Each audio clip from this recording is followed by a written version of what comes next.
ప్రభుకు స్తోత్రములు కలుగును గాక. రాత్రికాల సమయంలో ప్రభు యొక్క పాద సన్నిధికి చేరవచ్చిన వారందరికీ హృదయపూర్వకంగా వందనాలు తెలియజేస్తున్నాం. ప్రియులారా, బైబిల్ గ్రంథంలోంచి కొన్ని మాటలు చదువుకొని ఈ రాత్రికాల సమయంలో ఆయన సన్నిధిలోంచి మనం సెలవు తీసుకుందాం. యోబు గ్రంథం 5వ అధ్యాయం 18వ వచన భాగాన్ని చదువుకుందామయ్యా. యోబు గ్రంథం 5వ అధ్యాయం 18వ వచన భాగాన్ని మనం చదువుకుందాం. ఆయన గాయపరచి గాయములు కట్టును, ఆయన గాయములు చెయ్యును, ఆయన చేతులే స్వస్థపరచును, ఆయన చేతులే స్వస్థపరచును అనే మాట ఇక్కడ వ్రాయబడింది. నిజమే, దేవుడు మానవాల్ని గాయపరుస్తాడు. ఎందుకంటే బుద్ధి కలగడానికి, మనకు క్షేమం ఇవ్వడానికి, భవిష్యత్తులో ఆశీర్వాదకరమైనటువంటి మేలునివ్వడానికి దేవుడు ఏం చేస్తాడు? గాయపరుస్తాడండి కదా. కొంతమంది గాయపరిస్తే ప్రభు సన్నిధిలో వచ్చి కూర్చొని దేవుని స్తుతించేవారు ఉన్నారండి. దేవుడు గాయపరిచిన దేవుడు ఏం చేస్తాడు? మేలే చేస్తాడు, కానీ కీడు ఎవరికి చేయడండి.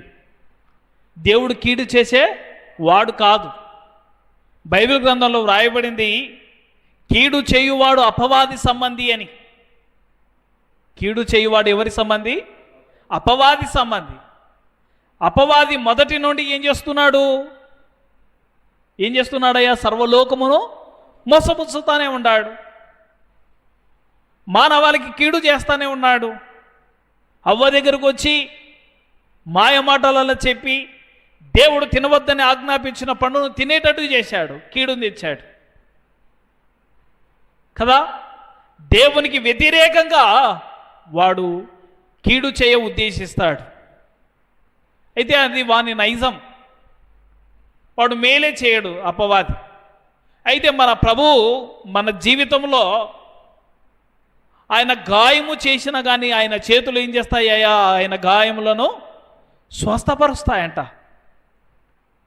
యోబు జీవితంలో దేవుడు అపవాదికి అవకాశం ఇచ్చాడు. ఎంత గాయములు! ఒకే ఒక్క దినాన గర్భమున పుట్టిన బిడ్డలు చనిపోతారు. ఒకే ఒక దినాన ఎన్నో వేల ఒంటెలు చనిపోతాయి, ఎన్నో జతల ఎడ్లు చనిపోతాయి, గొర్రెలు చనిపోతాయి, బహుమంది పనివారు చనిపోతారు. ఇవన్నీ గాయములే. కానీ దేవుడు చివరికి ఆయనకు రెండంతల ఆశీర్వాదాన్ని దేవుడు అనుగ్రహించినాడు. ఆయన గాయపరచినను ఆయన చేతులు ఏం చేస్తాయ్యా? స్వస్థతనిస్తాయి, మేలు చేస్తాయి. ప్రభు మీద ఆధారపడండి, దేవుడు మేలు చేస్తాడు. ప్రభు మీద ఆధారపడితే దేవుడు మేలు చేస్తాడు. మరొక మాట చదువుకుందాం. ఆయన చేతులు స్వస్థపరిచిన చేతులు. యెషయా గ్రంథం 45వ అధ్యాయం 12వ వచనం. యెషయా గ్రంథం 45వ అధ్యాయం 12వ వచన భాగాన్ని చదువుకుందామయ్యా. భూమిని కలగజేసిన వాడును నేనే, దాని మీదనున్న నరులను నేనే సృజించి తిని, నా చేతులు ఆకాశములను విశాలపరచెను. చాలయ్యా. ఇంతవరకు మనం ఏం చదువుకున్నాం? దేవుని యొక్క చేతులు నరులను ఏం చేస్తాయంట? స్వస్థపరుస్తాయనేసి చదివినాం. ఇంకా దేవుని యొక్క చేతులు ఆకాశములోను విశాలపరచనని వ్రాయించాడు. ఆకాశములను దేవుడు ఏం చేశాడు? తన చేతులతో విశాలపరిచాడు. ఎంతగా విశాలపరిచాడో మానవుడు లెక్కగట్టగలుగుతున్నాడా? ఏమా మానవుడు ఎన్నిటికో లెక్క కడుతున్నాడు. సముద్రం లోతెంతో కనిపెడుతున్నాడు, భూమికి సూర్యునికి మధ్య దూరం ఎంతో కనిపెడుతున్నాడు, సూర్యునికి ఎంత దూరం ఉందో కనిపెడుతున్నాడు. ఎన్నో ప్రయోగాలు చేస్తున్నాడు. కానీ ఆకాశం ఇంత జంపు ఉంది, ఇంత వెడల్పు ఉంది అని ఏ సైంటిస్ట్ అయినా చెప్పగలిగాడయ్యా? ఏ సైంటిస్ట్ అయినా చెప్పగలుగుతాడా? కొన్నిటిని చెప్పలేరు. ప్రాణం ఎట్లా పోతుందో ఏ సైంటిస్టు చెప్పలేడు కదా. ఎన్నో చెప్పలేనివి ఎన్నో ఉన్నాయి. మానవునికి అన్నీ తెలియదు. మానవుడు అన్ని తెలుసుకున్నవాడు కాదండి. దేవుడు ఏదో ఇచ్చినటువంటి కొద్ది జ్ఞానముతోనే మానవుడు కొన్నిటి మాత్రమే కనిపెట్టగలిగి మేము ఇవి కనిపెట్టినామని చెప్పుకోగలుగుతున్నాడు అంతే. అయితే దైవ గ్రంథాలు ఇక్కడ మనం చదువుతున్నాం, ఆయన చేతులు ఆకాశంలోని ఏం చేసినాయ్యా? విశాలపరచెను. ఇంకొక మాట చదువుదాం. మార్కు రాసిన సువార్త 10వ అధ్యాయం 16వ వచనం. మార్కు రాసిన సువార్త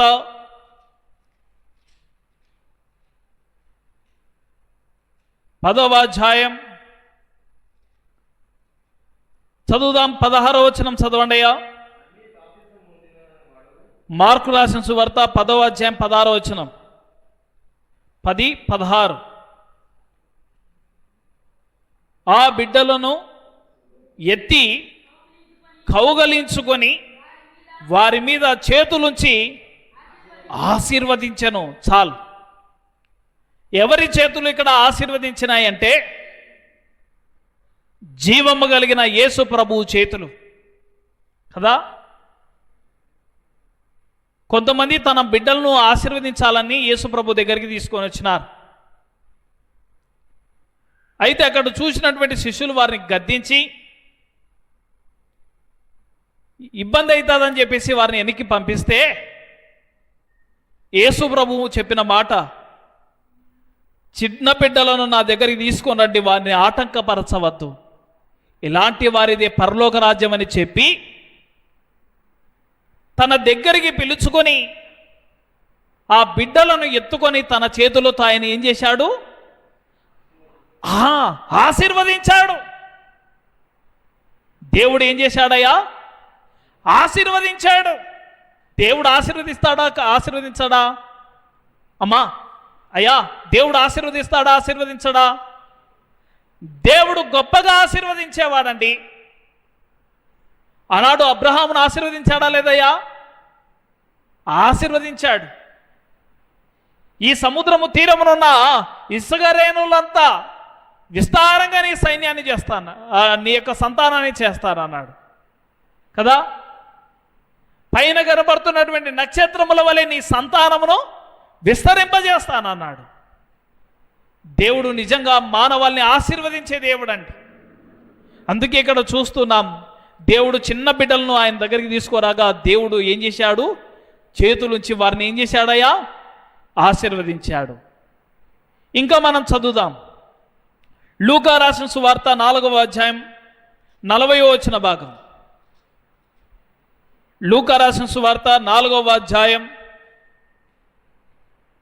40వ వచన భాగం చదువుదామయ్యా. లూకా రాసిన సువార్త 4వ అధ్యాయం 40వ వచన భాగం. సూర్యుడు అస్తమించుచుండగా నానావిధ రోగముల చేత పీడింపబడుచున్న వారు ఎవరి యొద్ద నుండిరో వారందరూ ఆ రోగులను ఆయన యొద్దకు తీసుకొని వచ్చిరి. అప్పుడు ఆయన వారిలో ప్రతివాని మీద చేతులుంచి వారిని స్వస్థపరచెను. గమనిస్తున్నారా? యేసు ప్రభు దగ్గరికి ఆయా రోగముల చేత పీడింపబడినటువంటి వారు పంపబడతా ఉన్నారు. యేసు ప్రభు తన దగ్గరికి వచ్చినటువంటి ఆ రోగులను చూచి దేవుడు తన చేతులతో ఏం చేశాడయ్యా? స్వస్థపరిచినాడు. ఆయన చేతులతో ఆయన స్వస్థపరిచినాడండి కదా. ఎంత మేలు చేశాడండి ఆయన. బైబిల్ గ్రంథంలో మనం గమనించగలం, ఎంతోమంది రోగులు వచ్చారు. యేసు బ్రదర్ వచ్చారా రాలేదయ్యా? పచ్చవాయితో మంచం పట్టిన వారు ప్రభు దగ్గరకు వచ్చారు. ఆయన వారిని స్వస్థపరిచారు.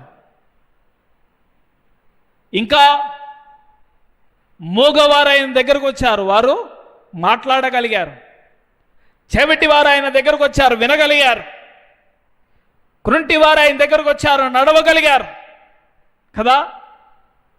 చచ్చిన వారిని ప్రభు దగ్గరికి తీసుకొచ్చినప్పుడు ప్రభు వారిని స్వస్థపరిచి లేపాడు. లాజరును లేపాడా లేదయ్యా? లేపినాడా లేదమ్మా? లేపినాడు కదా మరణంలో నుండి. ఇంకా ఒక చిన్నది చనిపోగా ఆ చిన్న కుమార్తెను కూడా ప్రభు ఏం చేసినాడు? మరణంలో నుండి లేపినాడు. అందుకే గమనించండి, దేవుడు తన దగ్గరికి వచ్చిన రోగులను తన చేతులుంచి ఏం చేసినాడు? వారిని స్వస్థపరిచినాడు, బాగు చేసినాడని మనం గమనిస్తున్నాం.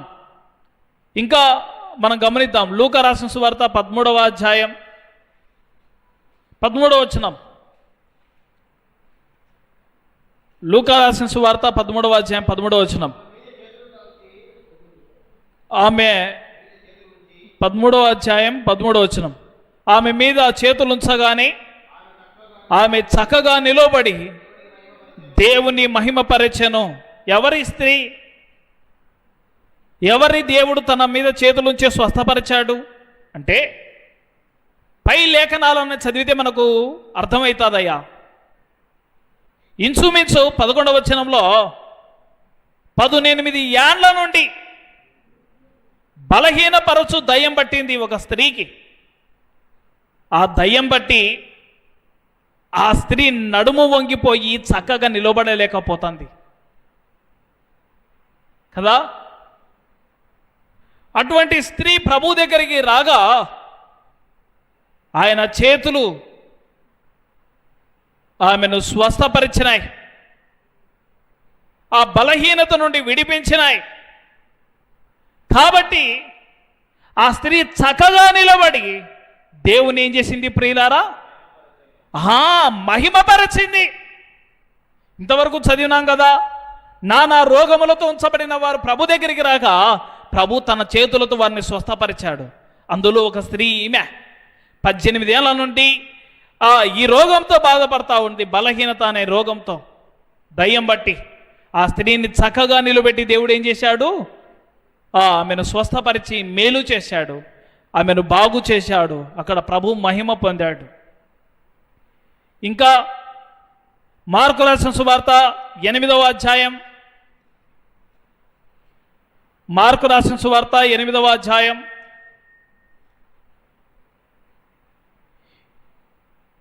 23, 24 వచనాలని మనం చదువుకుందామయ్యా. మార్కు రాసిన సువార్త 8వ అధ్యాయం 23, 24 వచనాలు. ఆయన గుడ్డివాని చెయ్యి పట్టుకొని ఊరి వెలుపలికి తోడుకొని పోయి వాని కన్నుల మీద ఉమ్మి వేసి వాని మీద చేతులుంచి నీకేమైనాను కనబడుచున్నదా అని వాని అడగగా వాడు కన్నులెత్తి మనుషులు నాకు కనబడుచున్నారు, వారు చెట్ల వలె నుండి నడుచున్నట్లుగా నాకు కనబడుచున్నారనేను. అంతటా ఆయన మరలా తన చేతులు వాని కన్నుల మీద నుంచగా వాడు తేరి చూచి కుదూర్చబడి సమస్తమును తేటగా చూడసాగెను. గమనిస్తున్నారా లేఖన భాగాలను? యేసు ప్రభు దగ్గరికి 18 ఏళ్ల నుండి బలహీనపరిచే దయ్యం బట్టి ఆమె వంగిపోతే ప్రభు దగ్గరికి వస్తే ఆయన చేతులు ఆమెను ఏం చేసినాయి? చక్కగా నిలబెట్టినాయి. ఇంకా ఒక గ్రుడ్డివారు ప్రభు దగ్గరకు వచ్చినప్పుడు ప్రభు వాని మీద చేతులుంచి ఆయన వారిని ఏం చేశాడయ్యా? స్వస్థపరచి బాగు చేశాడు. వాడు చెబుతున్నటువంటి మాట ఇక్కడ మనం చూస్తున్నాం. సమస్తమును కూర్చోబడి తేటగా వానికి కనబడుతున్నాయంట కదా. ప్రభువు చేతులు వాని కన్నులని ఏం చేసినాయ్యా? తెరువ చేసినట్లుగా మన దైవ గ్రంథంలో చూస్తున్నాం. అయితే ఒక మాట మనం గమనించి ముందు కొనసాగుదాం. యోహాను రాసినటువంటి సువార్త 20వ అధ్యాయం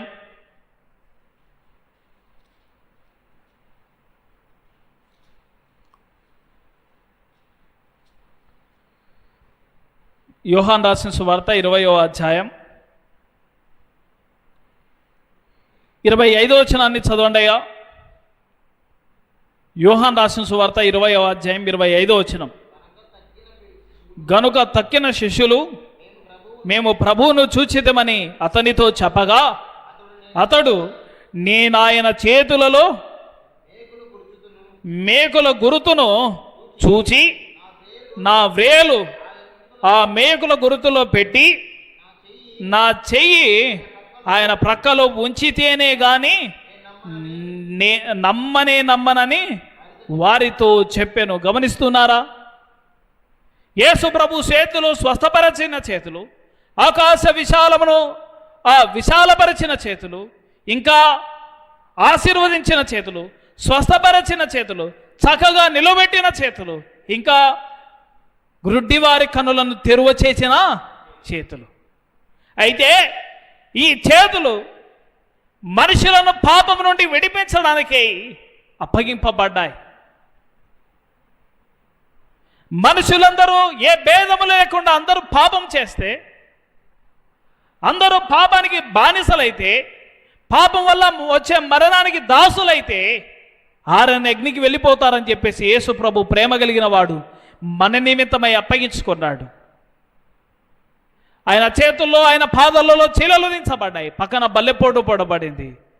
యేసు ప్రభు నిలువెల్లా గాయపరచబడి మరణించి సమాధి చేయబడి లేఖనముల ప్రకారం తిరిగి లేచాడు. ఈ లేచిన ప్రభువునందు ఆనాడు శిష్యులలో ఒకడు ఆయన చేతులలో వేలు పెడితే కానీ నమ్మను అన్నాడు. ఈనాడు ఎంతో మందికి యేసు ప్రభు గురించి చెప్తా ఉంటే నమ్మడం లేదు. అయితే యేసు ప్రభు ఒక మాట చెప్పినాడు, మీరు సర్వలోకమునకు వెళ్ళి సర్వ సృష్టికి సువార్తను ప్రకటించండి. నమ్మి బాప్తిసం పొందిన వాడు రక్షింపబడతాడు, నమ్మని వానికి శిక్ష. నశించుచున్న వారికి దేవుని గురించిన వార్త వెర్రితనంగా ఉంది, కానీ రక్షింపబడుచున్న వానికి దేవుని గురించిన వార్త ఏ విధంగా ఉంది? ఏముందయ్యా? దేవుని శక్తిగా ఉంది. లేఖనాలను అర్థం చేసుకోండి. యేసు ప్రభు నీకు మేలు చేయడానికై, నీ జీవితంలో నెమ్మది దయచేయడానికై, నీ పాపములను నుండి విమోచించడానికి తన చేతులను అప్పగించుకొని ఆయన చనిపోయి సమాధి చేయబడి తిరిగి లేచాడు. నమ్మితే నువ్వు పరమందు ఉంటావు, నమ్మకపోతే నిత్యాగ్నికి వెళ్ళిపోతావు. దేవుడు బలవంతం చేసేవాడు కాదు కదా. దేవుడు బలవంతం చేసేవాడు కాదండి, బలవంతం చేసేవాడు కాదు. దేవుడు మానవాళికి మేలు చేసేవాడే. కాబట్టి ప్రాణం పెట్టి ఆయన బైబిల్ గ్రంథంలో చెప్పడానికి సమయం లేదు, కానీ ఒక మాట జ్ఞాపకం చేస్తాను ఊరికే. దినమెల్లా లోబడనలని వారిపై తన చేతులను ఏం చేస్తున్నాడు? చాచుచూ పిలుస్తున్నాడు. నీ కొరకై చేతులు చాపాడు, మరణించి సమాధి చేయబడి తిరిగి లేచాడు. రెండోసారి తన చేతుల్లో చాపుతున్నాడు. ఎందుకు? మరణంలో నుండి జీవంలోనికి దాటాలని, చీకట్లో నుండి వెలుగులోనికి వెళ్ళాలని, అపరిశుద్ధులమైన నీవు పరిశుద్ధుడు కావాలని, అనీతిమంతులమైన నీవు నీతిమంతులు కావాలని చేతులు చాచుతుండగా ఆయన పిలుపుకు లోబడి నువ్వు రక్షణ పొందాలని ప్రభు పేరట ప్రేమతో మీకు మనవి చేస్తున్నాం. దేవుడి మాటలు మన కొరకై దీవించునుగాక.